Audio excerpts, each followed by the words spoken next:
Bonjour à tous, chers amis. Nous sommes le cours de Tania pour chapitre 30, premier paragraphe. Aujourd'hui, nous allons apprendre ensemble la suite de ce qu'on a commencé la semaine dernière. J'allais dire pas seulement la semaine dernière, mais c'est la suite des précédents cours, dans lesquels on a parlé sur l'importance parfois d'être brisé. Pas seulement d'être brisé, mais on a vu comment parfois on a le devoir, comme on l'a rappelé du Zohar, le fait que parfois un bois dans lequel le feu ne prend pas, ça serait bien de casser le bois en plusieurs morceaux afin que le feu puisse prendre. Et si on se rappelle, c'était le cours de la semaine dernière dans lequel on a vu qu'est-ce que ça veut dire être brisé ou qu'est-ce que ça veut dire être triste par rapport à sa situation spirituelle. Ce qu'on va voir aujourd'hui ensemble, c'est le chapitre 30 qui vient et qui nous explique comment réellement chacun d'entre nous pourrait se sentir humble. On va voir quelle différence entre une vraie humilité et une fausse humilité. Se sentir humble par rapport à toute personne. On a dit parfois il y a une personne qui sait très bien qu'il n'a pas de quoi être humble, il n'a pas de quoi être moins important que l'autre, pour la simple raison qu'il sait que par rapport à son niveau, que ce soit un niveau spirituel, ou un niveau de classe sociale, ou un niveau d'intelligence, il sait qu'il est beaucoup plus intelligent que l'autre. Et donc il se dit pourquoi je serais plus humble que l'autre, pourquoi j'aurais une telle humilité. Apparemment ça n'a pas de sens.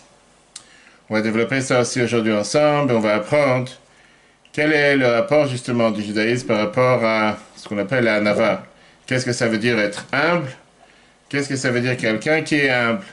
Et qu'est-ce que ça veut dire cette humilité en règle générale? Avant de commencer le cours, je voulais dédier le cours à deux personnes. Premièrement, à une personne qui s'est fait opérer hier, qui s'appelle Chayamushka Batsimcha. Dieu fasse qu'elle ait une longue vie, une bonne santé, un bon rétablissement, et puis se remettre ensemble avec ses proches, sa famille, et bien sûr, à tous ceux qui sont malades de cette terrible épidémie, qu'ils puissent guérir et retrouver une parfaite santé. Je voulais aussi dédier le cours à un cher ami de longue date, Yehuda Ayelei Ben Aziza, qu'aujourd'hui c'est son anniversaire. Comme le rabbi nous dit que le jour de l'anniversaire, c'est le jour que le Mazal est grandi. Alors que Dieu fasse que par le mérite de ce jour de son anniversaire aujourd'hui, il puisse avoir une réussite dans tout ce qu'il fait, matériel, spirituel, avoir un bon Mazal, et partager et avoir que des bonnes nouvelles, tout le temps, partout, avec cette ferveur et cette chaleur qu'il a dans tout ce qui est l'étude, et particulièrement la Torah du Rabbi. Aujourd'hui, en Israël, est commémorée une date particulière, le 5 Iyar, appelé sous le nom du jour de l'indépendance de l'État d'Israël. Je voulais vous lire une lettre que le Rabbi a écrite le 11 Iyar, 5715. Le Rabbi écrit à un chassid, le Rav Diskin. Le Rabbi dit, je réponds à votre lettre du 5 Iyar, justement le jour d'aujourd'hui. Vous connaissez le dicton du Baal Shem Tov, que nous avons maintes fois entendu de mon beau-père, le Rabbi, selon lequel tout ce que l'on voit ou on entend peut et doit donc délivrer un enseignement pour le service de Dieu.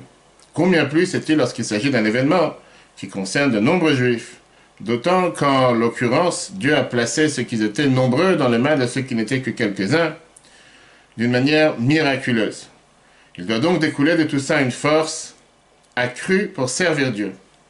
Et il ne faut nullement s'affecter du fait que certains ont une autre conception des faits et entendent l'imposer sous prétexte qu'ils sont majoritaires. L'événement lui-même fait la preuve de leur erreur et montre que l'importance numérique n'est pas du tout déterminante. De fait, ceux qui adoptent une autre attitude savent également qu'il en est bien ainsi. Néanmoins, ils ne combattent pas leur mauvais penchant comme ils devraient le faire et ils sont donc placés sous son emprise. Ceci s'ajoute à leur attitude qu'il est incroyable, marque d'ingratitude. Une image permettra de comprendre un grand et puissant monarque témoigne de son profond amour pour l'homme le plus simple et le plus ordinaire. Quittant le lieu de sa gloire, il se dirige vers lui avec tous ses ministres, puis le fait entrer dans le palais royal, comme l'explique le chapitre 46 de Tania. Est-il envisageable que cet homme le plus humble dise au roi que le palais lui appartient personnellement, qu'il fera donc ce bon lui semble et qu'il commencera par envoyer le roi? de toutes les manières possibles, c'est-à-dire en adoptant une attitude grossière, allant systématiquement à l'encontre de sa volonté. Vous devez comprendre ce que je veux dire. Et la Bible continue dans sa lettre, une merveilleuse lettre. Pourquoi je vous lis cette lettre aujourd'hui? Comme je vous ai dit, un jour important. Comme la Bible nous écrit dans sa lettre, un jour dans lequel on doit remercier Dieu pour les miracles qui se sont passés. Il y a 72 ans, le fait que le peuple juif est revenu sur sa terre, qu'il appartient de plus de 3000 ans. Et donc oui, pour certaines personnes, diront que c'est 72 ans de la naissance de l'État d'Israël. Permettez-moi de vous dire que Baruch Hashem, la terre d'Israël, Eretz Israël, nous appartient depuis plus de 3000 ans et pas depuis 72 ans. Et ce n'est pas parce que quelques personnes aux Nations Unies ont décidé de rendre ce qui nous a toujours appartenu que pour ça, on doit oublier ce cadeau que Dieu nous a donné depuis plus de 3000 ans, comme le Rabbi mentionne dans cette lettre, sans oublier que oui, il y a 62 ans, se sont passés des grands miracles. Le fait qu'on a gagné de manière miraculeuse, de peu nombreux sur de plus grands nombreux, c'est un jour dans lequel on doit être reconnaissant, remercier Dieu pour ces miracles. Tout en sachant qu'on a aussi le devoir de demander à Dieu que ce soit une terre d'Israël qui est basée sur les fondements de la Torah et les mitzvot, et si Dieu veut, avec la venue de Mashiach très prochainement. Dans le chapitre 30, comme j'ai dit tout à l'heure, c'est un chapitre dans lequel on va débattre par rapport à qu'est-ce que veut dire l'humilité. L'humilité dans la Torah tout court, on sait très bien que l'humilité c'est une valeur importante dans le judaïsme. Et la question c'est de savoir comment l'humilité peut être ressentie par chaque personne alors qu'il y a des distances réelles spirituellement autres. Nous constaterons que le baromètre, ça on verra à la fin du cours, n'est pas seulement les résultats mais surtout les efforts. Alors, quelle est la différence entre la fausse et la vraie humilité? On verra ça aussi. Et on verra à la fin une merveilleuse histoire dans laquelle le point majeur, le point principal pour chacun d'entre nous, c'est de savoir comment, si on veut être plus haut que l'autre, on doit monter sur une chaise et pas rabaisser l'autre. Moi, sans avancer, on va d'abord commencer avec une histoire. Il y avait une fois un grand débat avec un rabbin réforme conservatif d'un côté, c'est un débat dans des sujets de judaïsme importants, et lui il représentait la communauté réforme aux États-Unis. De l'autre côté, il y avait le professeur Velvel Green, qui lui représentait le judaïsme authentique original. À un certain moment, ce professeur, ce rabbin, réforme conservative, il demande au professeur Green, comment tu peux me donner des leçons de morale? Et comment tu peux pas arrêter de me parler sur le judaïsme, qu'il faut être intransigeant et qu'il n'a pas le droit de faire aucune concession, alors que tu es en train de prêcher et tu n'as même pas une kippa sur la tête? En effet, c'était un moment où le professeur Green n'était pas encore religieux, n'était pas encore pratiquant, il commençait à se rapprocher au judaïsme. Par le shliach du Rabbi Laura Feller à Minnesota, il n'était pas encore Shomer Shabbat, il faisait pas encore Shabbat, il mangeait pas encore kasher et il marchait sans kippa. Mais à un certain moment, il a commencé à donner des conférences sur le judaïsme. Et donc c'était une situation un peu paradoxale. D'un côté, il débat avec un rabbin à réforme conservative, il vient lui représenter qu'est-ce que veut dire le judaïsme authentique, alors que lui-même il est en train de parler sans kippa. Tout d'un coup, il a une idée dans la tête. Il lui a dit la chose suivante. Il lui a dit, écoute-moi, quand tu vois deux personnes qui sont sur une échelle, une qui est sur la deuxième marche depuis le bas, et l'autre personne qui est sur l'avant-dernière marche depuis le haut, qui est plus haut sur l'échelle? Bien sûr que quand on regarde l'échelle, on voit que celui qui est sur l'avant-dernière marche en haut est plus haut que celui qui est sur la deuxième marche, à partir du bas. Il a dit, mais si tu vas réaliser de faire une enquête, tu vas voir que tu te trompes, en réalité les choses sont différentes. Pourquoi? Il dit, c'est très simple. Ça se peut que celui qui est en haut, avant il était à la dernière marche, et il est descendu maintenant à l'avant-dernière marche. Et donc il est en train de descendre. Alors que celui qui est en bas, peut-être qu'avant il était à la marche 0, et maintenant il est en train de monter de marche, il vient de monter d'un cran, et donc il est en train de monter. Et donc, si on veut comparer les deux, par rapport à qui c'est qui est en train d'avancer et qui c'est qui est en train de reculer, on sait très bien que la réponse elle est du côté de celui qui avance, et pas de celui qui recule, qui veut dire celui qui est en bas des marches, en bas de l'échelle, et pas celui qui est au-dessus de l'échelle. Et donc il lui répond, le professeur Green, à ce rabbin réforme, en lui disant c'est très simple. Il lui dit, regarde, peut-être moi je suis encore en bas de l'échelle et je suis pas encore Shomer Shabbat, je suis pas encore les mitzvot, mais je suis en train d'avancer, je suis en train d'évoluer dans le judaïsme. Alors que toi, tu as une kippa sur la tête, c'est vrai, mais toi ton but c'est de rabaisser le judaïsme, de le faire descendre. de faire des concessions dans le judaïsme, de s'éloigner du judaïsme authentique et original. Et donc, certainement que je suis plus élevé que toi. Cette échelle et cette histoire, c'est une très bonne histoire pour commencer ce cours, comme j'ai dit tout à l'heure, qui est le guide de l'humilité d'après le judaïsme. Comment se placer face aux autres, comment se placer par rapport aux autres, c'est une question centrale dans la société, c'est une question centrale dans la vie. Parce qu'on est tous sur une échelle. On n'arrête pas de se comparer les uns les autres. On n'arrête pas d'essayer de se demander pour soi-même où je suis placé dans cette échelle. Parfois, il peut nous paraître qu'une personne est en haut de l'échelle.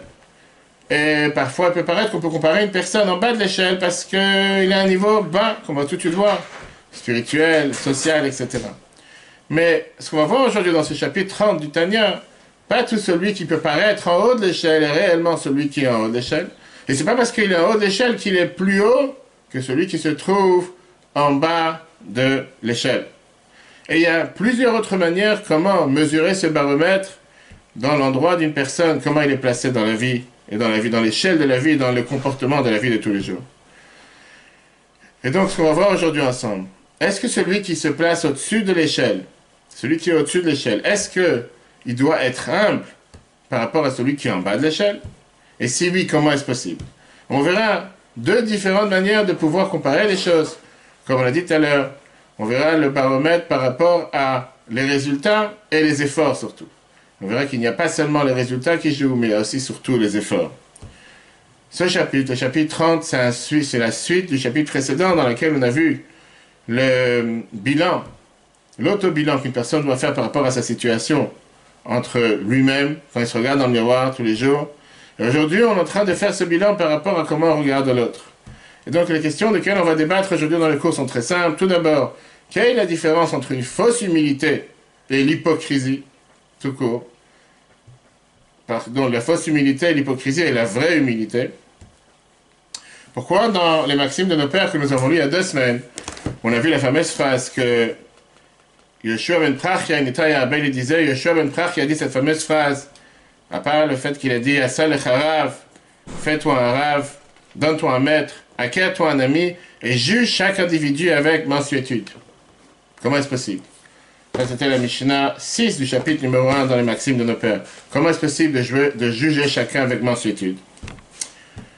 Et on verra après quel est le baromètre normal qu'on doit avoir dans l'échelle.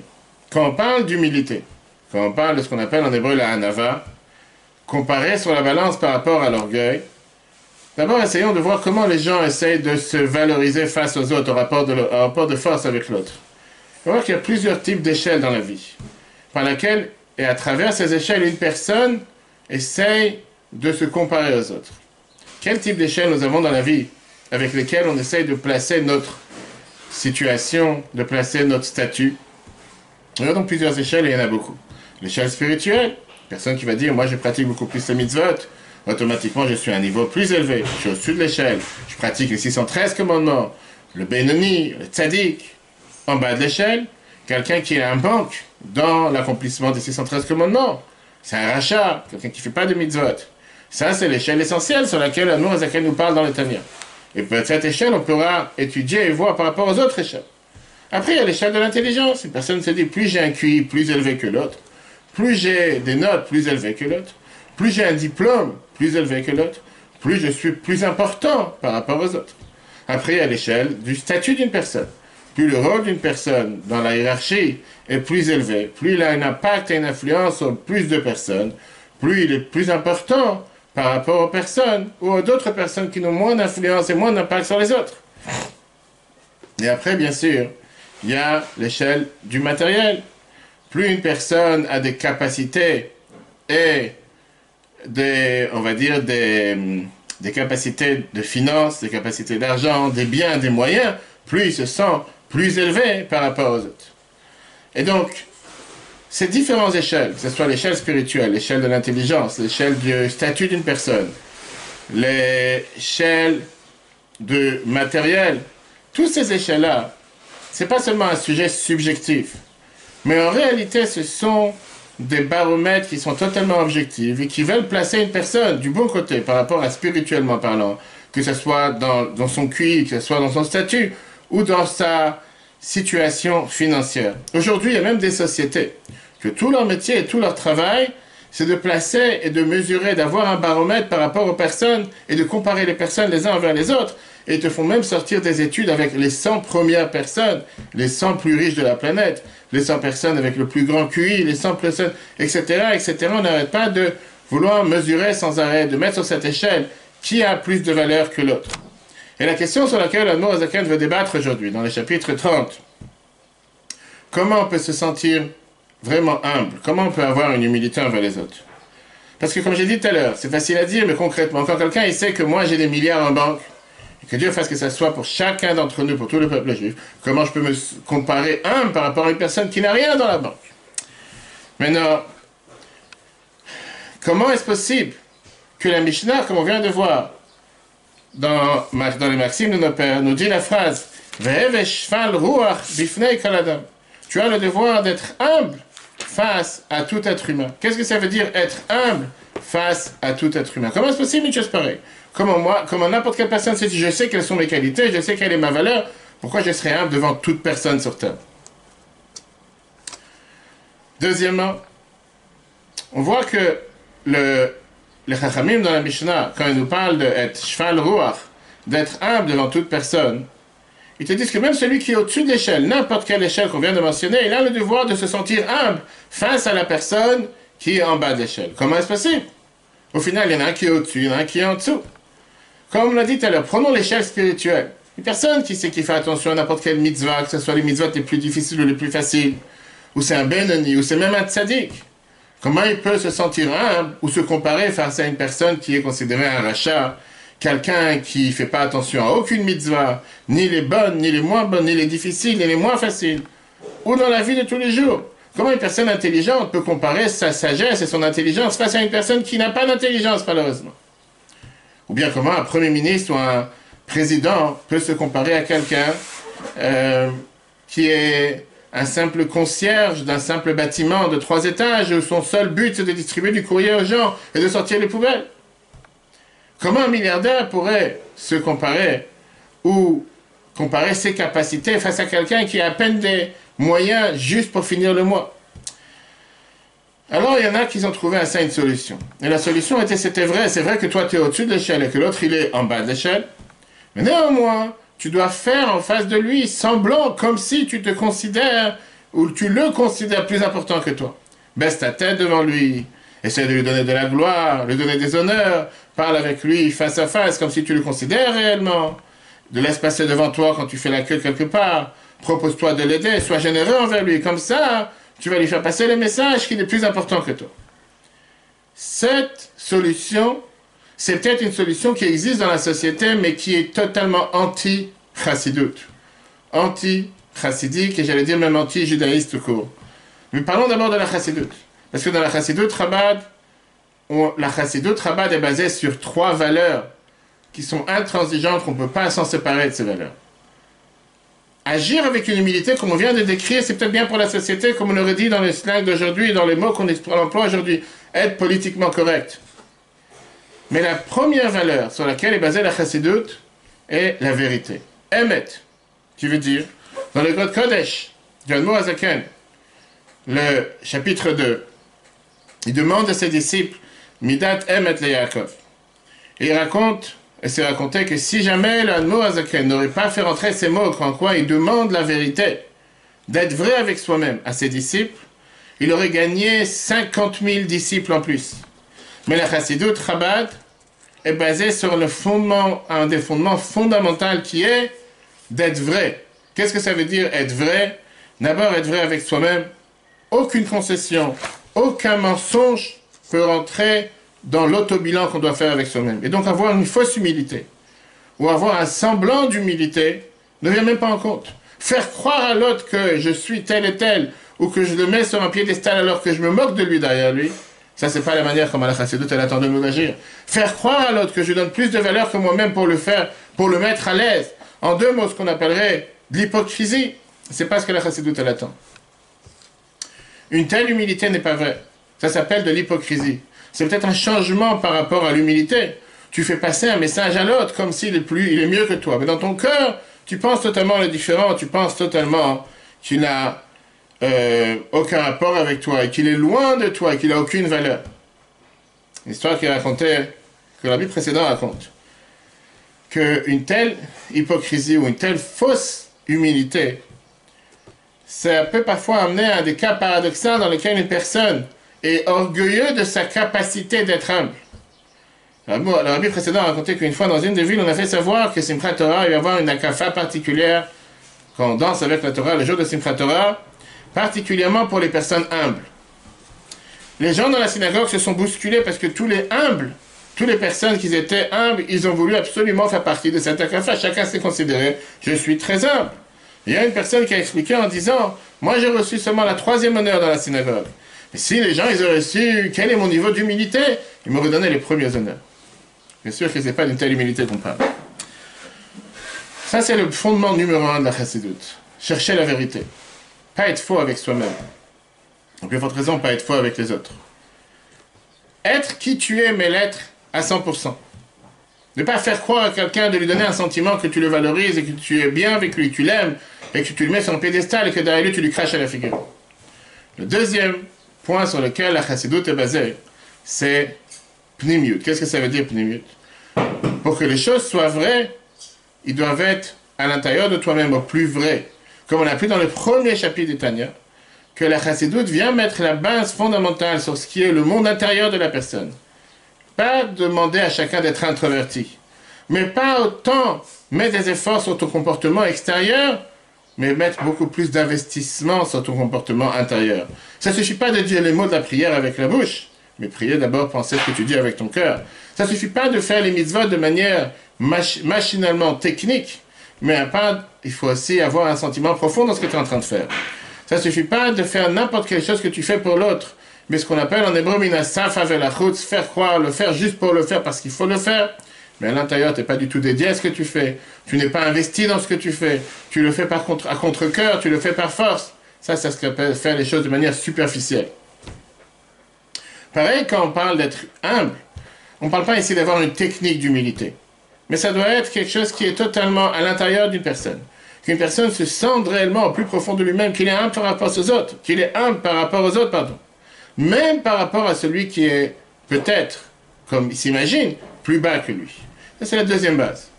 La troisième base fondamentale de la chassidoute, c'est ce qu'on appelle la bonne méditation. Pour que les choses, pour que la vérité soit de manière le plus intérieure d'une personne, puisse avoir un impact sur l'intérieur de la personne, changer les personnes de l'intérieur, il faut méditer. On a appris dans le Tanya plusieurs fois que n'importe quel réel changement vient avec méditation. Et pour pouvoir être joyeux, il faut méditer, il faut essayer de comprendre.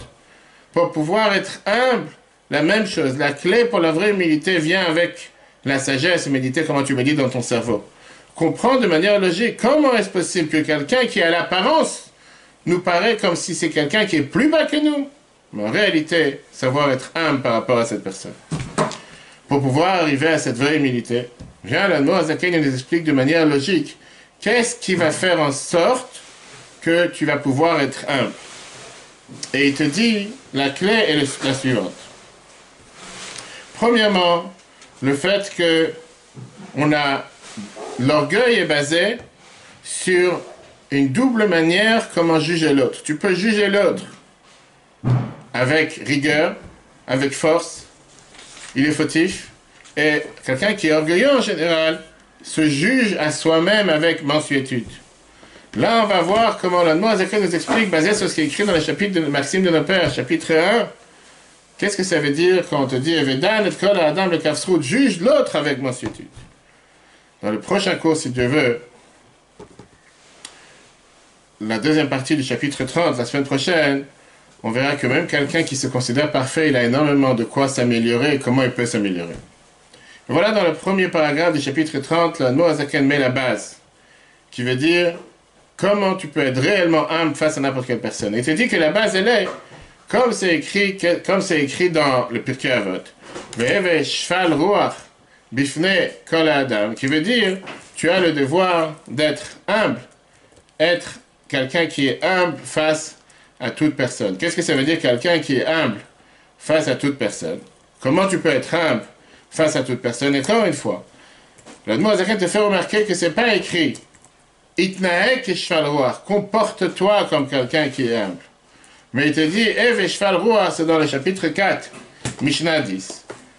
La Mishnah aurait pu te dire, dans le chapitre 4, Mishnah 10, la Mishnah aurait pu te dire la phrase suivante, c'est le chapitre qu'on dira Shabbat prochain. Rabbi Meir, il te dit, réduis la conduite de tes affaires et investis-toi dans l'étude de la Torah et sois humble devant tout homme. Qu'est-ce que ça veut dire et sois humble devant tout homme? Il aurait pu dire, tiens, Shval Ruach, sois humble. Pourquoi devant tout homme?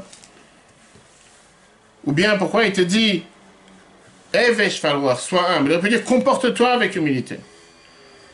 L'Admorazaken te vient accentuer le fait que ça ne suffit pas seulement de te comporter avec humilité face à l'autre, mais tu dois être humble à l'intérieur de toi-même. Qu'est-ce que ça veut dire le mot qu'il a employé, Shval Ruach, qui est traduit par sois humble? On l'a vu dans la Mishnah 10. Sois humble devant tout homme. Qu'est-ce que ça veut dire sois humble?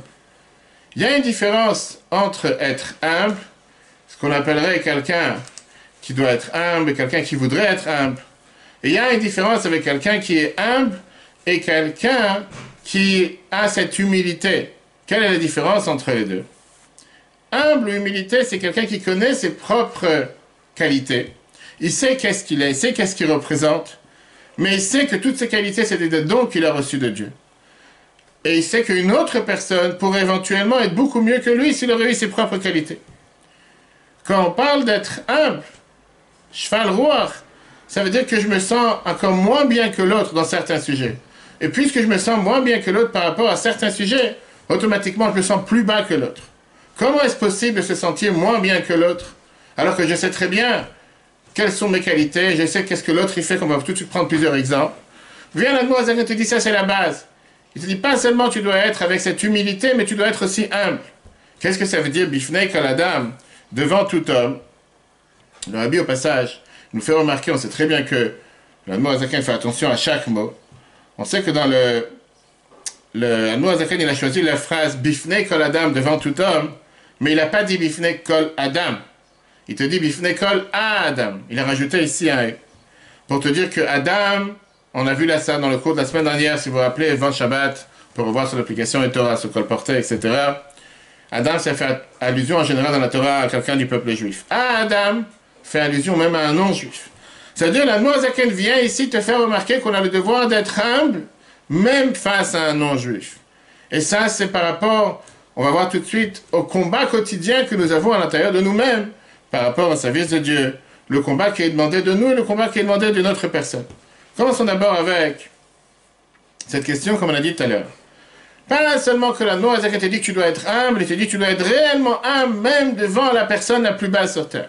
C'est-à-dire que même si tu es un Benoni, même si tu es quelqu'un qui fait attention à chaque mitzvah, la plus grande comme la plus basse, tu dois te considérer humble par rapport à quelqu'un qui est plus bas que toi de niveau spirituel. On a dit qu'ici, on parle essentiellement de l'échelle spirituelle. Comment est-ce possible une telle chose? Regardons d'abord le texte. Père Lamed, début du chapitre 30. Si vous avez le Tanya, vous pouvez regarder. Azot, Yassim el Libol, l'Admorazaken te dit, fais attention, médite, réfléchis. Le Kayem, Ma'amar, Abotei Nuzal. En faisant attention à ce que nos sages nous ont dit, dans Pirkei Avot, on a dit, le Mishnah 4, chapitre 4, Mishnah 10, Maxime de nos pères, Ve'ev Shval Ruach bifnei kol Adam. Sois humble devant tout autre être, et comme on vient de dire, juif comme non-juif. L'Admorazaken continue, Ve'ev, sois, be'emet l'amito, réellement, sincèrement. Bifnei kol Adam, qu'est-ce que ça veut dire devant tout être? Mamash, concrètement. Afilu bifnei kal shebekalim. Même devant quelqu'un qui prend tout à la légère, quelqu'un qui ne fait pas de mitzvot, quelqu'un qui ne fait pas les choses comme il faut. Même devant quelqu'un comme lui, tu as le devoir d'être humble. Il y a beaucoup d'histoires qui sont racontées sur une fausse humilité. Comme on a dit tout à l'heure, ce qu'on appellerait l'hypocrisie. On raconte une histoire sur un curé qu'une fois, il a propagé devant tout son village en disant « Je suis la personne la plus humble sur terre ». Il ne voulait pas que les gens lui donnent des honneurs. Il se considérait comme quelqu'un de très bas, comme quelqu'un qui n'a aucune valeur. Son humilité s'est propagée devant tout le monde et les gens lui ont donné énormément de valeur. C'est incroyable de voir que c'est quelqu'un qui réussit à être tellement humble. Il y avait là-bas un rabbin de la communauté il s'est senti mal à l'aise avec ça. Il s'est dit, je ne sais pas si c'est une vraie humilité cette personne, je pense que c'est une fausse humilité d'impureté. Il est parti le rencontrer, il lui a dit, je vois que tu es la personne la plus humble sur le monde. Le curé, lui, était tellement content, il dit, ah, je suis content que finalement quelqu'un il a remarqué c'est quoi mon humilité. Alors le Rav, il vient et lui dit, mais j'ai une question. Parce que dans le Tanakh, dans la Bible, c'est écrit que Moshe était un Av Meod Mikol Adam Asher al Pnei Adama. Moshe était la personne la plus humble de tous les hommes qui avaient sur terre. C'est-à-dire que Moshe dit que lui est la personne la plus humble sur terre. Mais là, je vois que toi, tu es la personne la plus humble sur terre, plus que Moshe. Là, les yeux du curé, ils ont commencé à rayonner en disant, j'ai jamais reçu un tel compliment de qui que ce soit. Il dit, tu sais quoi? Il dit, oh, rabbin, c'est une très bonne question. D'ailleurs, moi aussi, je me pose la même question. Le rabbin a dit, ah, si toi, tu as la même question, j'ai déjà ma réponse. Qu'est-ce que ça veut dire?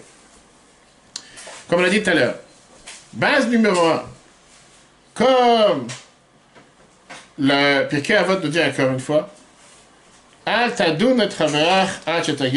incroyable que c'est les phrases qu'on apprend tous les Shabbats, mais là on est en train de les apprendre comment ils sont dans le Tanya.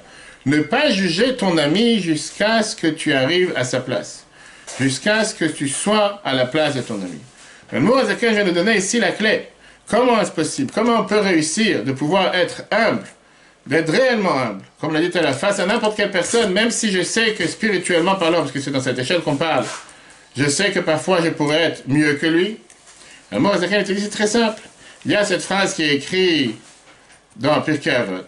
Ne pas juger l'autre jusqu'à ce que tu arrives à sa place. Qu'est-ce que ça veut dire ne pas juger l'autre que tu arrives à sa place? Pirkei Avot, chapitre 2, c'est le chapitre qu'on vient de voir ce Shabbat. Je veux dire exactement la Mishnah. Et quand, dans le Pirkei Avot, on te dit ne pas juger l'autre jusqu'à ce que tu arrives à sa place, ici, dans la Mishnah 4, il dit, ne te sépare pas de la communauté, ne présume pas de toi jusqu'au jour de ta mort, ne juge pas ton prochain avant d'avoir été à sa place. Quand tu agis de cette manière, à ce moment-là, vient, il te dit, ça c'est la base pour pouvoir être humble et savoir te revaloriser dans l'échelle et pour savoir où te placer par rapport à autrui. Parce que si jamais j'imagine que l'autre il est en bas de l'échelle, et pour ça je le juge de manière sévère, c'est important que je me dise qu'il faut changer cette manière de faire. Pourquoi? Parce que la mort Azaken te dit clairement, ne juge pas l'autre avant que tu sois à sa place. Qu'est-ce que ça veut dire à sa place? On aurait pu dire matériellement parlant, avant de voir les conditions dans lesquelles il vit, les conditions dans lesquelles il a été éduqué, que ce soit matériellement parlant, que ce soit spirituellement parlant, voir quelles conditions où il se trouve. Tout d'un coup, tu vas voir que un certain élément, une mitzvah, une bonne action, que pour toi c'est peut-être facile à faire, pour lui c'est énormément difficile à faire. Bien, il est l'ancien, hein, on a parlé de lui longuement dans les cours de Pirkei Avot, soit dans le cours de hier pour le chapitre 3, soit la semaine dernière qu'on peut revoir sur l'application E-Torah, E-Torah-H. Il te dit, sache une chose, tout le temps que tu n'es pas rentré dans les chaussures de l'autre, tout le temps que tu t'es pas mis à la place de l'autre, tu ne peux pas le juger. Seulement une fois que tu vas te mettre à la place de l'autre réellement, tu pourras juger l'autre. Sans ça, tu n'as aucun mérite et aucune possibilité de juger l'autre. Et c'est pour ça que les sages nous disent, on n'espère jamais arriver à la situation de l'autre. Pour qui il parle, Admor Azaken? Il parle d'une personne qui est Shomer Torah et Mitzvot, quelqu'un qui fait la Torah et qui pratique les Mitzvot. Oui, malheureusement, on peut le dire à vote, certaines personnes religieuses, malheureusement, parfois, regardent avec un œil, pas seulement de moquerie, de vouloir rabaisser une personne qui n'est pas religieuse. Combien d'appels j'ai ici au Betrabat Seneman, des familles qui habitent dans plusieurs endroits en France, voire dans le monde, et qui m'appellent en me disant « J'ai mon fils ou ma fille, ma soeur ou mon frère qui habite en Seine-et-Marne et qui habite à côté de chez vous. Est-ce que vous pouvez aller vous occuper de lui? Je serais intéressé peut-être à avoir une médecin, à avoir une mezouza. » Dans ma tête, je me demande « Mais c'est ton frère, c'est ta soeur, c'est ton membre de famille. Pourquoi tu m'appelles à moi ?» Et dans leur tête, quand je vais voir ces familles-là, puisque parfois ils ne se sont pas mariés dans la communauté, parfois ils n'ont pas été forcément dans le même registre, ou dans la même manière comment cette famille se comporte, que peut être des grandes familles religieuses, ils sont totalement déconnectés de leur famille. Ils sont totalement sans contact.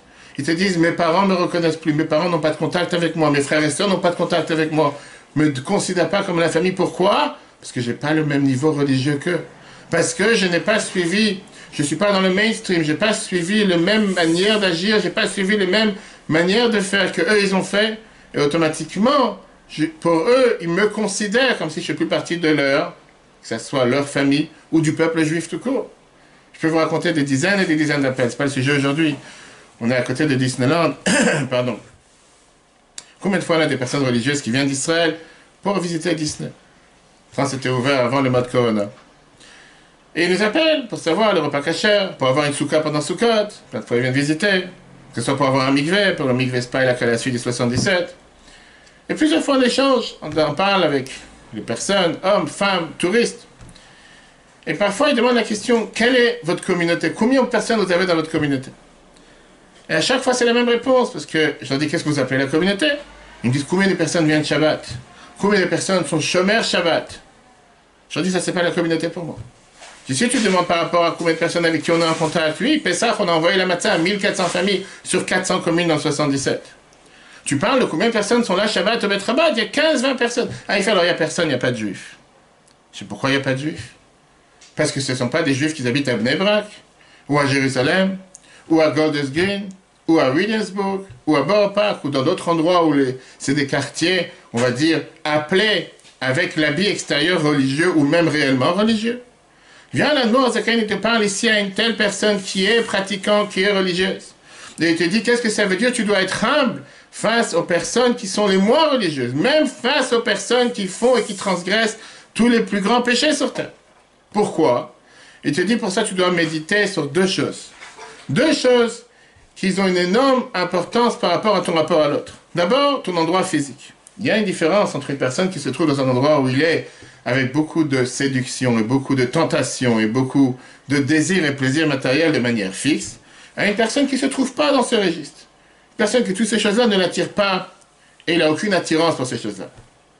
Et donc, il se peut que tu peux avoir une personne qui peut se trouver dans un marché toute la journée et qui peut, du matin jusqu'au soir, être face à des choses les plus pires et les plus interdites.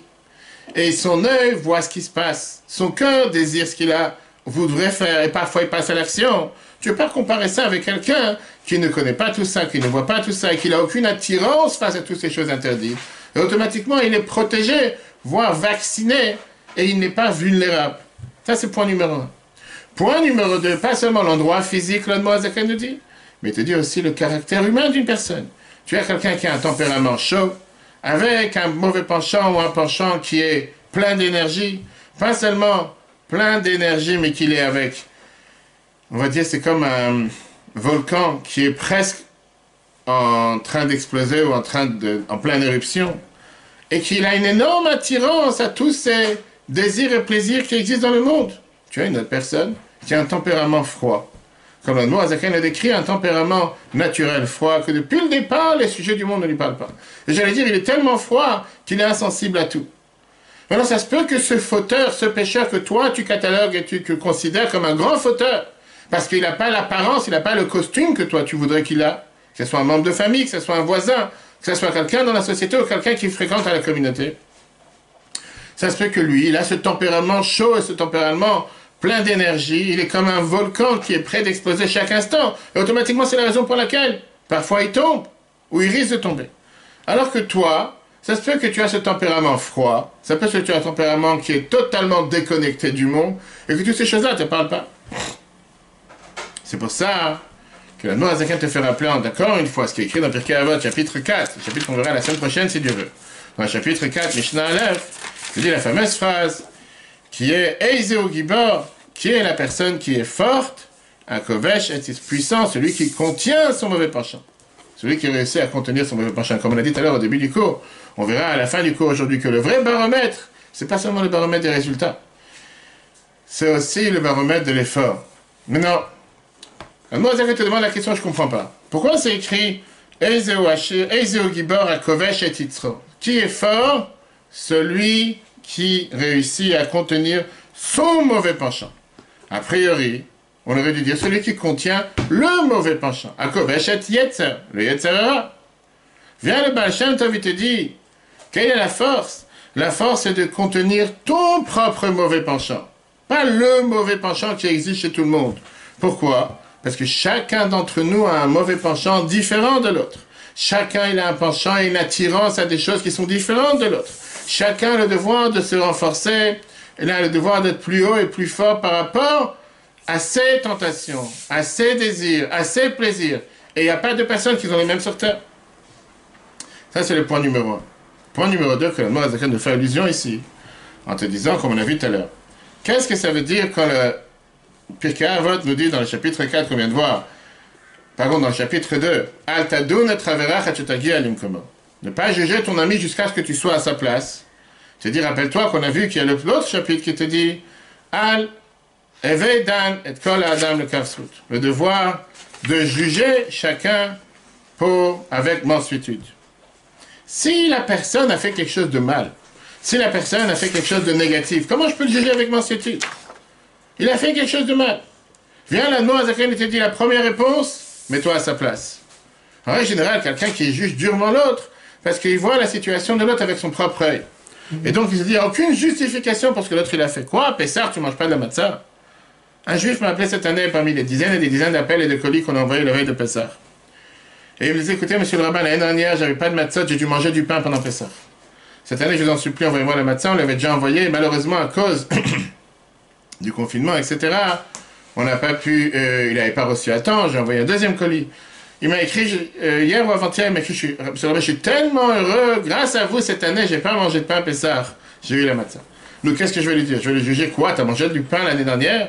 Comment t'as osé manger du pain à la fête de Pessah? C'est de sa faute qu'il n'avait pas de matzah. La preuve, c'est que cette année, il avait la matzah, il n'a pas mangé de pain. Et donc, quand on juge l'autre sans se mettre à sa place, bien sûr qu'on va le juger de manière négative, de manière rigoureuse. Mais si tu rentres dans les chaussures de l'autre, ici, tu rentres dans la profondeur, dans ce qui se passe chez l'autre, tu te mets à la place de l'autre, tu vas comprendre les causes pour lesquelles l'autre se comporte d'une telle manière, tout d'un coup, tu vas avoir mille et une raisons pourquoi tu vas vouloir considérer l'autre de manière positive. Et donc, la première clé que l'Admor Azaken te dit pour être humble, ne juge pas l'autre. Tout ton orgueil, elle est basée sur le fait que tu juges l'autre de manière dure, comme si l'autre il est en bas de l'échelle et qu'il n'a aucun moyen et aucune possibilité de se revaloriser sur cette échelle. Ça se peut que face aux difficultés que la personne a, ça se peut face aux épreuves que la personne a, il est encore dans une bonne situation. Et c'est pour ça que tu as le devoir de te toujours juger l'autre avec mansuétude. Deuxième paragraphe, et puis, par rapport à ce que nos sages ont dit, comme on a vu tout à l'heure, dans les maximes de nos pères, ne pas juger l'autre quand tu arrives à sa place. Maxime de nos pères, chapitre 2, Mishnah 4. Pourquoi? Le mot est dit clairement, c'est sa place qui le fait tomber, qui le fait fauter. Pourquoi il a un métier qui va dans la rue toute la journée, va dans les marchés à l'époque, c'est ce qu'il y avait, il n'y avait pas encore les centres commerciaux. Et pendant les autres heures, il est assis dans les coins des rues. Ses yeux voient tous les plaisirs, tous les désirs. L'œil voit, le cœur désire. Et son mauvais penchant à lui brûle de l'intérieur. Fait comme un four qui brûle en plein de pâtisseries en train de faire des gâteaux. D'un boulanger. Comme c'est écrit dans le Shea, au boer kesh lava. Il brûle avec un feu, une flamme de feu. Il attend quand est-ce qu'il pourra tomber sur sa proie.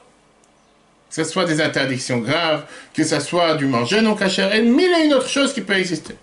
La noise continue. Celui qui va très peu dans le marché. La majorité de la journée, il est assis chez lui à la maison. En deux mots, il n'a pas toutes ces fréquentations, il n'a pas toutes ces tentations. Même s'il va toute la journée dans le marché. Ça se peut, il n'a pas un tempérament tellement chaud. Il n'a pas un tel désir de vouloir se rapprocher à des choses tellement matérielles, grossières, terrestres. Ça ne parle pas. Il peut voir 20 000 choses devant lui, 20 000 publicités. Il peut se trouver dans les quartiers les plus, on va dire, mauvais spirituellement. Et ça ne parle pas, ça ne le touche pas.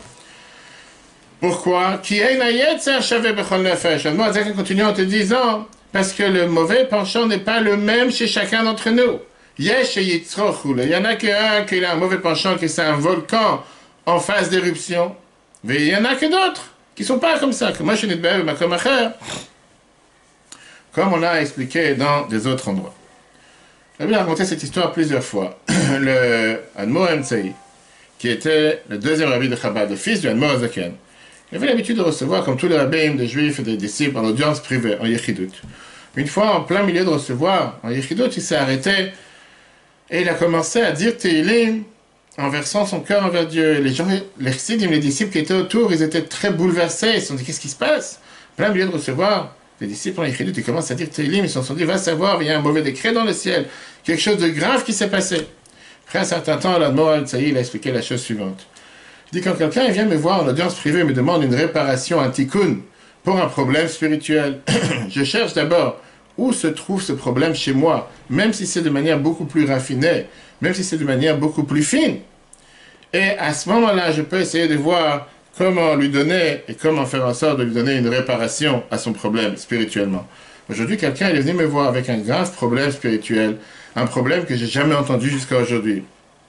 Et j'ai tremblé, parce que je me suis dit, peut-être que moi aussi j'ai un tel problème, si on vient me demander un tel souci. Et donc j'ai arrêté de recevoir des gens privés, j'ai commencé à dire Teilim. Avec ça, on a vu, si vous vous rappelez, dans le chapitre 28, qu'on peut revoir sur l'application Torah, l'histoire du Admor Emtsaï, ce fils du Admor Azaken, qui transpirait énormément quand il était en Yechidut. Parce qu'on dit que jusqu'à ce que chaque personne qui venait le voir, il habillait ses habits. Et il se mettait, il prenait les habits spirituels de la personne qui venait le voir, pour essayer de se mettre à sa place. Et donc, automatiquement, après, il déshabillait les habits de l'autre, il remettait ses propres habits pour pouvoir donner une réparation à l'autre. Et c'est pour ça qu'il transpirait énormément. L'Admor Emtsaï nous dit, pour pouvoir juger l'autre, mets-toi à sa place. Tout le temps que tu t'es pas mis à la place de l'autre, tu ne peux pas parler pour l'autre. Malheureusement, on entend ça aujourd'hui dans la société avec tout ce qui se passe avec ce virus dans le monde entier. Combien de personnes, combien de médecins, combien d'infirmiers disent que ce n'est pas possible que certains, que nos dirigeants ne sont jamais sortis de leur bureau, ils font des plans en étant assis avec une feuille, un stylo ou un ordinateur, mais qui ne sont jamais vus réellement voir des centres hospitaliers, ou de voir la manière comment le monde hospitalier aujourd'hui est débordé, comment ils n'ont même pas le minimum de moyens pour pouvoir faire réagir, et qu'on nous dit au effort sur des micros dans tel ou tel lieu, tout va bien, tout le monde a ce qu'il faut, etc., etc. Ça, c'était le deuxième point. Pardon. Il y a un problème avec le renvers du décor avec une telle approche. Et le grand problème, c'est le fait que ça pourrait donner une légitimité aux fautes. Pourquoi? Parce que si je dois toujours me mettre à la place de l'autre, et si je dois juger l'autre toujours avec mansuétude, toujours de manière positive, alors a priori, je suis en train de cachériser, donner une légitimité à ce qu'il est en train de faire. Je vois quelqu'un qui est assis à côté de moi dans l'avion, et je lui demande, je lui propose, et je lui dis, est-ce que tu voudrais avoir un repas kasher? Et la personne me dit, non, je veux le jambon beurre, je veux le vin non kasher, garde-toi ton repas kasher, j'en ai pas envie. Comment je peux juger une telle personne positivement, avec mansuétude? Comment je peux dire certainement qu'il a certains désirs? Tout ce qu'on vient d'expliquer, concrètement, c'est comme si je suis en train de légitimer ce qu'il est en train de faire. Comment je peux accepter une telle situation? Et en plus être humble face à une telle personne. Au contraire, cette personne va trouver mille et une raisons pour donner raison à ses actions, en expliquant que dans sa situation, par rapport à l'éducation qu'il a eue, par rapport à l'endroit où il vit, il ne peut pas se retenir. Il a une telle épreuve, il ne peut pas faire face à cette épreuve. Et les conséquences d'une telle approche peuvent être dévastatrices. Pourquoi? Parce qu'à la place d'essayer de faire qu'une personne arrête de fauter, le fait de vouloir toujours le juger avec mansuétude, automatiquement, tu vas pérenniser le problème et tu vas faire en sorte qu'il va toujours continuer à fauter. Et la personne va se cataloguer avec une étiquette « Je suis, par la force des choses, un malheureux ». Et la Torah considère qu'en cas de force majeure, j'ai le droit de tout faire. La Torah, elle me rend quitte. La Torah, elle me dit que je ne suis pas coupable en cas de force majeure. Ce problème se pose pour les parents, pour les éducateurs, quand un enfant se comporte avec une situation de manière négative ou interdite. D'un côté, on essaie de le juger avec mansuétude. De l'autre côté, il y a une crainte que ça va donner à l'enfant une telle capacité ou une telle cachérisation de son acte, et ça va juste l'entraîner à vouloir continuer à agir de cette manière, ce qui est destructif dans le long terme. Et donc la question, elle est la suivante. Si je comprends ce pécheur, si je suis prêt à me mettre à la place de ce pécheur, comme on vient de dire, et si je comprends cette personne avec toutes les erreurs qu'il peut faire, en trouvant mille et une raisons pourquoi c'est pas de sa faute, alors pourquoi on l'appelle un pécheur? Pardon, on aurait dû l'appeler un grand sadique. C'est pas une faute qu'il fait. Parce que c'est pas de sa faute. Parce que mille et une raisons, comme on vient d'expliquer. Il a pas eu d'éducation. Il a trop de tentations. C'est un volcan en éruption. Tout ce qu'on vient de dire. Appelez un sadique, il n'appelle pas quelqu'un qui est très léger. Vient l'Admor Azaken dans le 3e paragraphe. Et il nous dit que la solution à ce problème se trouve dans la base fondamentale qu'on voit dans tous les Tanya, qu'on a parlé spécialement dans le chapitre 12, qu'on peut revoir sur l'application Torah. Que n'importe quel être humain sur Terre a été créé, Dieu l'a donné la capacité d'avoir le cerveau qui règne sur les sentiments. Mort, chalit à la lèvre. Je veux dire, toutes les excuses sont bonnes, mais au final, tu as ton libre arbitre. Tu as ton libre arbitre avec lequel tu peux te contrôler, avec lequel tu as la capacité de faire en sorte de pouvoir agir pour ne pas donner suite à tes désirs et tes tentations. Ce libre arbitre que tu as, comme on a vu longuement dans le cours de lundi soir, sur la paracha Acharei Kedoshim, pour voir sur l'application. La Torah te dit que V'ata Tim Sholbo, tu peux régner sur ton mauvais penchant.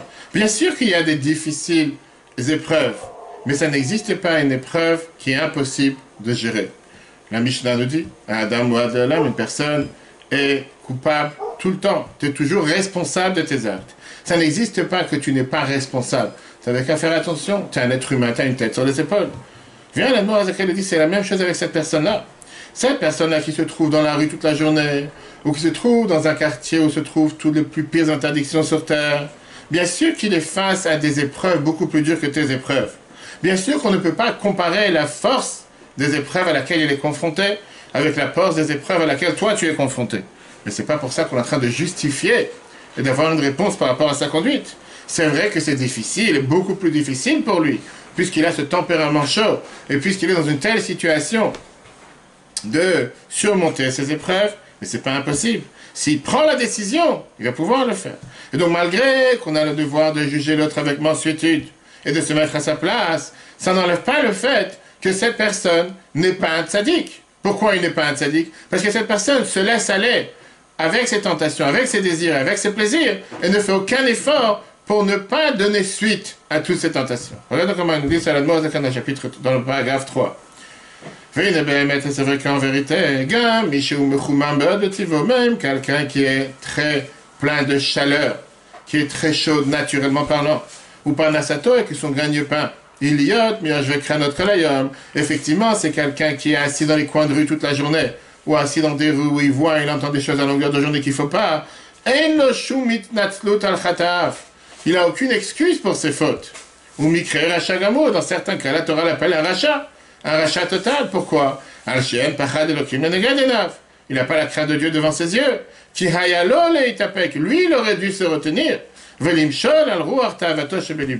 Et contrôler ce sentiment de désir qu'il a dans son cœur. Il ne pas à cause de la crainte de Dieu. Tu vois tout ce qu'il fait, comme on a expliqué, comme on a expliqué dans le chapitre 12. Pourquoi?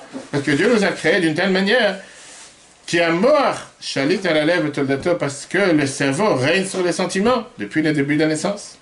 Alors, rappelons-nous que ce n'est pas à nous de le dire. Ce n'est pas à moi de cataloguer cette personne en disant, tu es un rachat. C'est pas ce qu'on a dit. On a juste expliqué par rapport à l'erreur que certains pourront faire en disant, puisqu'il faut se mettre à la place de l'autre et juger tout le monde avec mansuétude, donc automatiquement ça pourrait légitimer l'erreur. On a dit non, ça ne légitime pas l'erreur. Mais c'est pas à moi de l'appeler rachat comme on va tout de suite voir. D'abord une histoire. Histoire très connue, il y avait le fameux écrivain Nathan Yelinmort, celui qui vit en Israël, il y a beaucoup de rues qui sont appelées sur son nom, qui était très très loin du judaïsme. Une fois il est arrivé à Kosh El Bracha, à la fin des fêtes, le rabbi avait l'habitude de donner un peu de vin, où j'ai eu la chance même de recevoir des dizaines de fois du rabbi, sur lequel il faisait l'Avdallah, il donnait un peu de vin à des milliers de personnes, ça durait des fois pendant 5, 6 heures, jusqu'à 3, 4 heures du matin, pour que les gens repartent à la maison avec un peu de vin, du verre de bénédiction, on mélangeait ça dans d'autres vins pour faire kiddush, etc. On a déjà mentionné cette histoire plusieurs fois, mais là, ce qui nous concerne. Le rabbi, quand il passe, ce Nathan Yelinmort, qui était anti-religion, anti-Torah, anti-mitzvot, il passe pour recevoir le vin du rabbi, et le rabbi lui demande où on en tient avec la Torah et les mitzvot. Nathan répond au rabbi, c'est comme l'histoire de Rabbi Levi Yitzhak de Berditchev. Après, il a expliqué qu'il faisait appel, dans sa tête, il pensait à la fameuse histoire que Rabbi Levi Yitzhak, il a vu un juif qu'une fois il fumait le jour de Kippour, et il lui a demandé, est-ce que tu sais pas que c'est Kippour aujourd'hui? Et d'un mois tu fumes? Et la personne, il a dit, oui, je sais que c'est Kippour, et puis je sais que Kippour n'a pas le droit de fumer. Alors, Rabbi Levi Yitzhak, il a toujours trouvé comment le défendre, comment le juger avec mansuétude, en disant, au moins il dit la vérité, il ne ment pas. Donc, Nathan Yelinmort voulait dire au rabbi que voilà, je me juge avec mansuétude, que malgré que je ne suis pas quelqu'un de pratiquant et loin de ça, au moins je ne mens pas, je te dis la vérité. Le rabbi le regarde en lui disant, cette histoire de Rabbi Levi Yitzhak de Berditchev, elle est bien pour juger quelqu'un d'autre avec mansuétude, pas pour toi-même. C'est ce que nous, on devrait agir envers les autres, mais pour toi-même, ça ne te déculpabilise pas.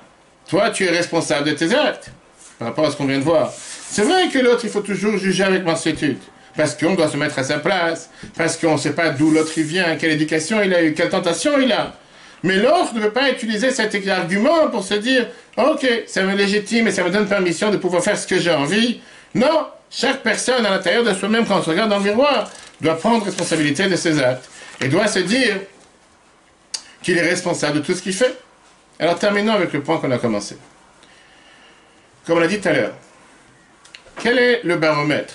Est-ce qu'on doit donner la valeur aux efforts ou donner de la valeur aux résultats?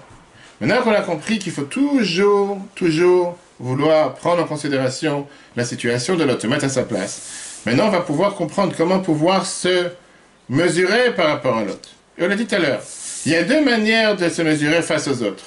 Il y a l'échelle du résultat et l'échelle des efforts. En fonction des résultats d'une personne, peu importe les efforts qu'il a fait, tu as une personne qui va peut-être investir 10 minutes, et ça va être suffisant pour toute la journée, tu as une personne qui va investir 3 heures et ça ne sera pas suffisant. Peu importe, moi je regarde le résultat. Tu as l'autre échelle qui est l'échelle des efforts, en fonction des efforts que quelqu'un il a mis, même s'il n'est pas arrivé à avoir les plus beaux résultats. Alors si on demande à n'importe quelle personne, qu'est-ce que tu en penses? Comment tu aurais calculé? Qu'est-ce que tu considères? Vous pouvez même mettre dans les commentaires. Tous ceux qui vont voir le cours, envoyez le commentaire. Pourquoi pas? Qu'est-ce que tu considères mieux? Quel est le plus important? L'échelle des efforts ou l'échelle des résultats et pourquoi? D'après toutes les échelles qu'on a mentionnées, si vous vous rappelez au début du cours, les 4 échelles, par rapport à différentes configurations dans lesquelles une personne peut se comparer avec une autre, la vérité, elle est que la conclusion finale de ce qu'on vient de voir aujourd'hui, c'est que l'échelle réelle et principale, c'est l'échelle des efforts et pas l'échelle des résultats. Et il y a plusieurs raisons pour ça. Parce que la Torah, le judaïsme, valorise énormément les efforts qu'une personne elle fait, beaucoup plus que les résultats qu'une personne peut atteindre. Tout de suite, on va voir une histoire sur ça. Et deuxièmement, parce que les résultats ne dépendent pas de toi. Les résultats dépendent de Dieu. Par contre, les efforts, ça dépend de chacun d'entre nous. Ça n'existe pas une personne qui peut garantir les résultats face aux efforts qu'il va faire. On peut investir tout ce qu'on veut dans l'éducation de nos enfants. Rien ne nous garantit que nos enfants vont sortir exactement comme on désire et comme on espère et par rapport aux efforts qu'on a investis dans eux. C'est une bénédiction de Dieu et on doit prier dessus tous les jours, particulièrement les femmes quand elles allument le bougie de Shabbat ou quand elles vont au mikvé ou n'importe quelle situation. On demande à Dieu de pouvoir réussir dans l'éducation de nos enfants. Tu peux faire tout ce que tu veux sur terre. Rien ne te garantit que tu auras un résultat face aux efforts que tu as fait. Et comme ça dans chaque chose dans la vie. Alors, si on va maintenant essayer de revaloriser où se placer dans l'échelle, moi par rapport aux autres, chacun d'entre nous. C'est jusqu'à présent on a regardé les résultats et pour ça, on a décidé de se placer de manière différente dans l'échelle. Face à l'autre, on a le devoir de regarder les efforts. Et à ce moment-là, on verra qu'on pourra obtenir des résultats différents, voire des résultats inverses. Comme on a vu tout à l'heure. Si on met dans la même échelle quelqu'un qui a grandi dans un endroit religieux, sans aucune tentation, et qui est devenu un grand érudit dans la Torah, ou quelqu'un qui a grandi dans un environnement, dans une éducation loin du judaïsme, plein de tentations, et néanmoins il réussit à faire une mitzvah ou deux, qui est plus haut dans cette échelle? La réponse, en considérant les causes et les efforts demandés, ça se peut que cette personne qui est tellement loin, mais qui fait des efforts considérables face aux épreuves difficiles qu'il a devant lui, alors que toi, tu ne fais aucun effort et tu es avec les mêmes épreuves que lui. Et pareil, si on compare ça par rapport à toutes les autres échelles dans la vie. Et donc, ça se peut que lui, sur l'échelle, sera beaucoup plus élevé que toi, tu te trouves dans l'échelle. Et c'est pour ça que la Noazaken nous a rappelé ce qui est écrit dans Pirkei Avot qu'on a vu tout à l'heure, dans le chapitre 4, Qu'est-ce que ça veut dire que tu dois être, dans le chapitre 4, Mishnah 10, tu dois être humble face à tout être. Parce que tu ne sais pas quel effort la personne fait en face de toi. Ça se peut que pour toi, c'est 100% facile de manger kasher. Ça se peut que pour l'autre, manger kasher, c'est 1000 fois plus difficile, ou parce qu'il n'en a pas, ou parce que 1000 et une raisons que tu ne connais pas. 4e paragraphe. Et dernier paragraphe d'aujourd'hui. Mais en vérité, c'est un travail, c'est une guerre qui est énormément forte et puissante. L'Ishba Arayet, c'est de briser son mauvais penchant. Un boer qui brûle comme cette flamme de feu. Pipnepachad Hashem face à la crainte de Dieu. Donc moi, c'est un mamash, c'est un vrai effort, c'est un vrai test. C'est pas facile à faire. Ve'ilkar talmo azaken tamin. C'est pour ça. Tzarich kol adam. Chaque être humain a le devoir. Le fima shehu mekomo madregato b'avodat Hashem. En fonction de sa situation, de sa place et de son endroit dans le service de Dieu. L'ishkol ve'lifron be'atzmo, il a le devoir de lui-même méditer et réfléchir. Imu aved Hashem, si vraiment il sert Dieu. Be'erech ou prinat milchama atzuma kazu, en comparant face à une telle guerre puissante, venisayon kazé, et un tel effort que l'autre il a. Parce que ça se peut que pour toi, faire les choses sont énormément faciles, alors que pour l'autre, faire les choses sont énormément difficiles. Et c'est en fonction de l'effort que tu fais que tu dois juger les choses, pas en fonction du résultat. Du prinat va'asetov, en parlant bien sûr de faire les bonnes choses. Si on résume ce qu'on vient de voir aujourd'hui, la première partie du chapitre 30, l'Allemand Zaken nous dit que le meilleur moyen d'être humble, c'est d'abord de changer le disque qu'on a dans la tête de chacun d'entre nous face à l'autre et de comprendre que qu'est-ce que ça veut dire ne juge pas l'autre face tout le temps que tu n'es pas à sa place, comparer les conditions, les difficultés, les épreuves dans lesquelles toi tu es et dans lesquelles tu as des difficultés à battre par rapport aux facilités que tu peux avoir et surtout comparer ça par rapport à l'autre. Parce que ça se peut que tes épreuves sont 1000 fois plus faciles que les épreuves que l'autre il a. Et ça se peut que les épreuves dans lesquelles l'autre est confronté, toi tu les as pas du tout. Et donc comment tu pourrais dire que toi tu es plus haut que lui ou plus bas? Terminons avec cette histoire. Deux enfants du Rabbi Maharash, 4e Rabbi de Chabad, Rabbi Shmuel. Il avait un enfant qui s'appelait Zalman Aaron, le Razo, Reb Zalman Aaron. Le deuxième s'appelait Shalom Ber, qui était le Rabbi Rachab. 5e Rabbi de Chabad, le père du Rabbi précédent, le grand-père de la Rabbinite Chayamushka. Une fois, les enfants, en tant qu'enfants, ils ont fait cette compétition qui est plus grand. Qu'est-ce que ça veut dire qui est plus grand? La réalité, elle est que les deux enfants, l'aîné, le Zalman Aaron, Dieu a fait en sorte qu'il était plus nain, plus petit en taille que son grand frère, que son petit frère. Donc Zalman a trouvé une situation comment arrondir les angles. Il a poussé son frère Shalomber dans un trou. Lui, il s'est mis sur le bord du trou. Il a dit, tu vois, maintenant, moi, je suis plus grand que toi. Le père a vu ça de la fenêtre de son bureau, Rabbi Shmuel. Il a appelé son fils, il les a appelés en disant une phrase qui peut nous donner une énorme leçon dans la vie de chacun d'entre nous. Il a dit, pour pouvoir s'élever, tu n'as pas besoin de faire en sorte que l'autre soit plus bas. Tu ne pousses pas l'autre dans un trou. Toi, tu dois t'élever toi-même en montant sur une chaise ou sur une échelle. Si tu veux vraiment être mieux que l'autre, monte-toi de niveau. Élève-toi toi-même. C'est trop facile de rabaisser l'autre pour se sentir meilleur que l'autre. Et une des solutions qu'on apprend de ce cours par rapport à l'humilité et l'orgueil, c'est que l'orgueil est basé sur le fait que quelqu'un il se juge soi-même plus haut dans l'échelle et l'autre plus bas dans l'échelle. Tu juges l'autre toujours avec rigueur, tu trouves toujours des défauts chez l'autre, tu essaies toujours de rabaisser l'autre, tu essaies toujours d'énerver l'autre. La vérité, c'est pour pouvoir être plus haut que l'autre. Ne rends pas l'autre plus bas. Toi, agis plus, toi, élève-toi encore plus, et laisse aussi l'autre s'élever dans son échelle. Et pour ça, il y a plusieurs raisons. Premièrement, parce que tu ne peux pas juger l'autre réellement, parce que tu ne peux pas juger l'autre sans être à sa place, comme on a dit tout à l'heure. Deuxièmement, en rabaissant l'autre, ça ne t'élève pas toi-même. Troisièmement, même on doit sentir cette humilité devant n'importe quel homme, comme on l'a vu tout à l'heure, même non-juif. Et donc, c'est rien de grave de se sentir en bas de l'échelle. À la place, tu as eu la capacité de t'élever sans rabaisser l'autre, de faire plus d'efforts, d'investir encore plus, de te fatiguer encore plus, pour pouvoir atteindre encore des niveaux encore plus élevés, sans vouloir forcément changer l'autre, bouger l'autre. La leçon qu'on vient d'apprendre aujourd'hui, c'est une leçon en double tranchant, que chacun de nous peut vivre et vivre dans la vie de chacun, dans la vie de tous les jours. D'un côté, la Torah considère et prend en valeur nos difficultés et les efforts qui est demandé à chacun d'entre nous. Et pour ça, on recevra une récompense particulière. De l'autre côté, la Torah ne nous fait aucun solde, aucun discount par rapport à l'action. On doit être responsable et se renforcer sur nos épreuves. Et ça, c'est exactement la synthèse de ce qu'est un Benoni que l'Admor Azaken nous parle dans le Tanya. D'un côté, on le reçoit avec nos mauvais penchants et on ne te demande pas de changer. De l'autre côté, on te demande d'avoir un contrôle total sur la pensée, sur la parole et sur l'action.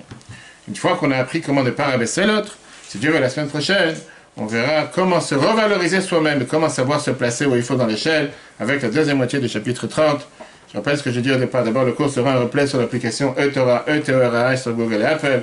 Depuis le début de la semaine, les cours sont aussi sur Zoom, en live, pour tous ceux qui n'ont pas Facebook. Le cours aujourd'hui, il est dédié à la bonne guérison de Chaya Mishka Bat Simcha, qui a une longue vie et une bonne santé, un très bon rétablissement suite à l'opération. Et bien sûr, pour la longue vie et bonne santé, le bon mazal, un très cher ami, Yuda Yele Ben Aziza, qu'aujourd'hui est son anniversaire. Que Dieu fasse, il y a une longue vie, bonne santé, réussite dans tout ce qu'il fait, la guérison de tous nos malades à cause de ce virus, que cette épidémie part de la planète. Et comme on l'a dit au début du cours, un jour aujourd'hui important, un jour où Dieu a fait des miracles, il y a 72 ans, comme on a lu dans la lettre du Rabbi merveilleuse, du 11 Iyar 5715, mais rappelons-nous que la terre d'Israël nous appartient depuis plus de 3000 ans, et oui, depuis 72 ans, on a eu ces miracles, reconnaissons Dieu pour les miracles, et demandons à Dieu que le peuple juif réussisse dans tout ce qui fait que l'humanité tout entière soit guérie, et que très rapidement nous nous retrouvons à Yerushalayim avec Mashiach. Le cours en replay sur l'application eTorah. Si Dieu veut demain faire un cours sur la paracha comme ça que jeudi à 13h ainsi que sur Zoom, on peut revoir en attendant le cours d'hier sur Pirkei Avot, chapitre Maxime de Nopé, chapitre 3, ainsi que le cours qu'on a donné lundi soir sur la paracha Charei Kedoshim, qui nous parlait sur l'épidémie numéro 1 qu'on avait déjà eue, qui était les 24 000 morts de l'élève de Rabbi Akiva en 33 jours, à revoir sur l'application. Très bonne journée à tous et à la semaine prochaine.